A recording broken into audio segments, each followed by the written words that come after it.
வணக்கம். This is Pavithra. Welcome to Pavi's point of view. இன்னைக்கு ஒரு டே இன் மை லைஃப் தான் vlog-ஆ எடுத்திருக்கேன்.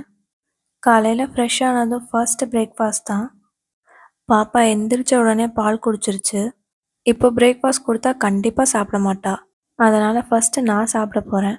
சிறப்புஞ்சில் ஒரு ஹோம் ஸ்டேயில் மசாலா பிரெட் ஆம்லெட் சாப்பிட்டேன். அதே மாதிரி ட்ரை பண்ணலான்னு பண்ணேன். நார்மல் மசாலா ஆம்லெட்க்கும் அங்கே சாப்பிட்ட மசாலா ஆம்லெட்க்கும் டிஃப்ரென்ஸ் நல்லாவே இருந்தது. டெக்ஸ்சர் கொஞ்சம் கலக்கி மாதிரி இருந்தது, ஆனால் ஃபுல்லாக குக் ஆயிருந்தது. தண்ணியில் எல்லா மசாலாவும் போட்டால் அதே டெக்ஸ்சர் வரும்னு நினச்சேன். தண்ணியில் உப்பு, மிளகாத்தூள், கரம் மசாலா, பெப்பர் எல்லாம் போட்டு கலந்துட்டு ஆனியன் அப்புறம் முட்டையை உடச்சி ஊற்றிட்டு நல்லா பீட் பண்ணிவிட்டு ஆம்லெட் போட்டு பார்த்தேன். அதே மாதிரி வந்துச்சு.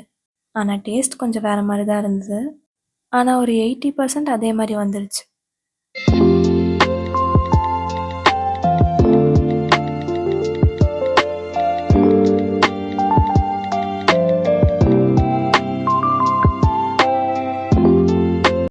துணியெல்லாம் வாஷிங் மிஷினில் போட்டுட்டு பாப்பாவுக்கு பிரேக்ஃபாஸ்ட் செய்ய ஆரம்பிச்சிட்டேன்.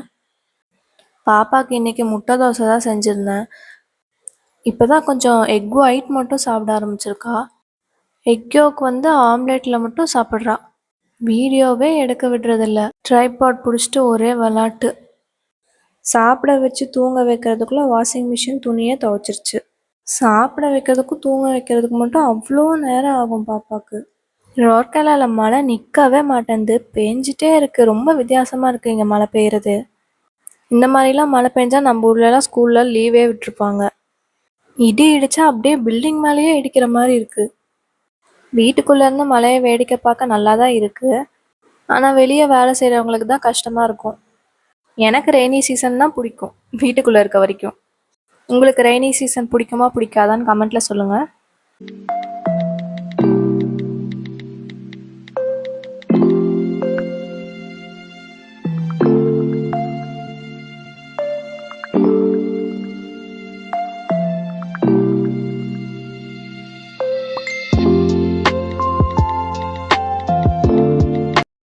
வீடு அப்படியே தலைகீழ இருந்துச்சு.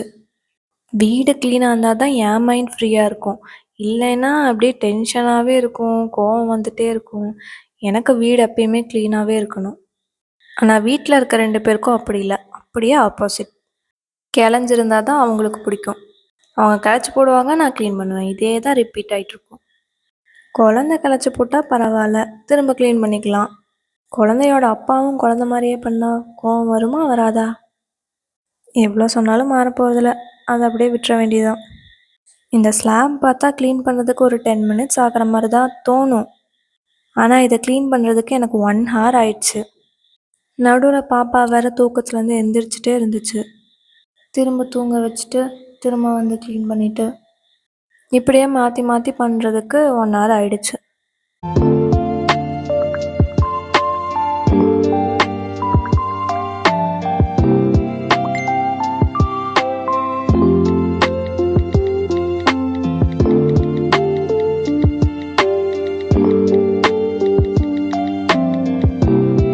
பாப்பா தூங்கி எந்திரிச்சிட்டா, ஆனால் நான் இன்னும் க்ளீன் பண்ணி முடிக்கல. இப்போல்லாம் தொட்டிலேருந்து எந்திரிக்க ட்ரை பண்ணுறா, அதனால் கொஞ்சம் பார்த்துட்டே இருக்க வேண்டியதாக இருக்குது. அப்புறம் கொஞ்ச நேரம் அப்படியே பாப்பா கூட விளாண்டுட்டு திரும்ப க்ளீன் பண்ண ஆரம்பிச்சிட்டேன்.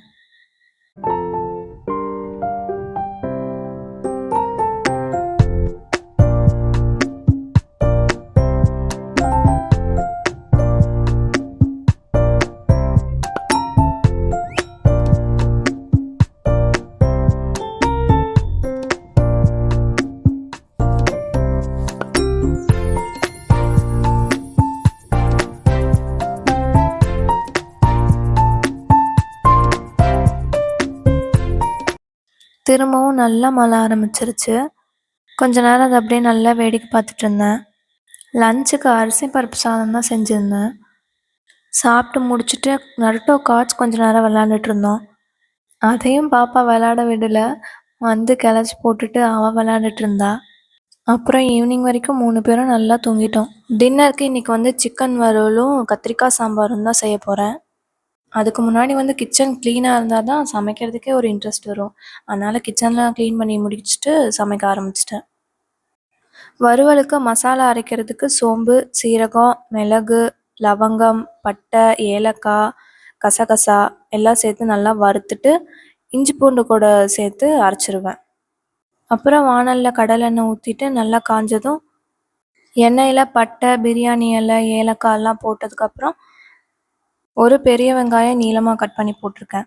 சின்ன வெங்காயம் தான் நல்லாயிருக்கும். ஆனால் இங்கே சின்ன வெங்காயம் அவ்வளோ சீக்கிரம் கிடைக்காது.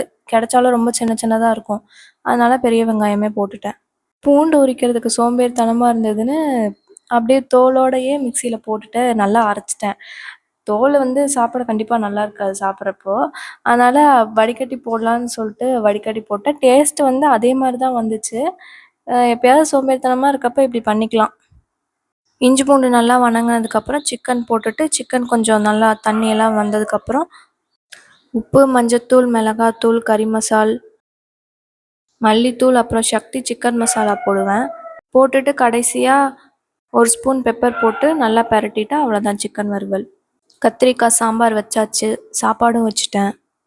பாப்பாவுக்கு சிக்கன் ஈரல், உருளைக்கிழங்கு அதெல்லாம் போட்டு கொஞ்சம் சூப் மாதிரி வச்சுட்டேன். பாப்பா சாப்பிட்டாதான் எங்களை கொஞ்சம் சாப்பிட விடுவா. அதனால் ஃபஸ்ட்டு பாப்பாவுக்கு ஊட்டிட்டு அப்புறம் மூவி பார்த்துட்டு சாப்பிட்டோம். நாங்கள் சாப்பிட்றது இப்படி தான் வேடிக்கை பார்த்துட்டே இருப்பாள்.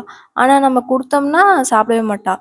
சும்மா வாயில் வச்சுட்டு துப்பிடுறது, இல்லைனா தூக்கி தூக்கி போட்டு விளாண்டுட்டு இருப்பாள். நான்வெஜ் சாப்பிட்டா எனக்கு கண்டிப்பாக ஸ்வீட்டாக ஏதாச்சும் சாப்பிட்ணும். இந்த கேக் சாப்பிட்டு பாப்பாவை கொஞ்ச நேரம் நல்லா விளையாட வச்சுட்டு தூங்க வச்சுட்டு தூங்கிட்டோம். வீடியோ இவ்வளோ தூரம் பார்த்துருந்தீங்கன்னா தேங்க்யூ ஸோ மச். அடுத்த vlogல பார்க்கலாம். பாய்.